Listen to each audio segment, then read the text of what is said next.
টি-20 বিশ্বকাপ। অস্ট্রেলিয়ার কাছে বৃষ্টি আইনে ২৮ রানে হেরে সুপার ৮ পর্ব শুরু করেছে বাংলাদেশ। গ্রুপ ১-এ শনিবার ভারতের বিপক্ষে দ্বিতীয় ম্যাচ খেলবে টাইগাররা। অ্যান্টিগার এই মাঠেই রাত ৮:৩০টায় শুরু হবে ম্যাচটি। অ্যান্টিগার নর্থ সাউন্ডে টস হেরে ব্যাটিংয়ে নেমে ৮ উইকেটে ১৪০ রানের পুঁজি পায় বাংলাদেশ। প্রথম ওভারে তানজিদ হাসানকে হারানোর পর দ্বিতীয় উইকেটে লিটন দাস ও অধিনায়ক নাজমুল শান্ত স্কোর ৫৮-তে নিয়ে বিচ্ছিন্ন হন।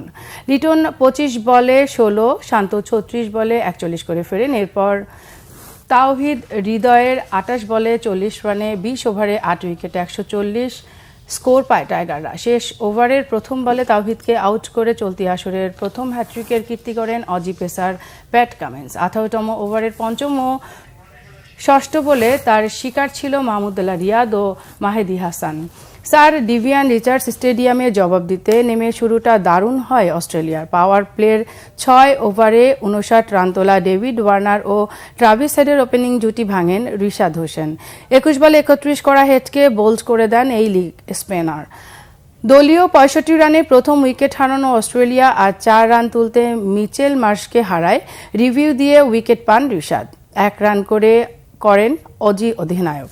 হাফ সেঞ্চুরিয়ান ওয়ার্নার ও গ্লেন ম্যাক্সওয়েল ১১ ওভার ২ বলে স্কোর ১০০-তে টেনে নেওয়ার পর বৃষ্টির কারণে খেলা বন্ধ হয়ে যায়।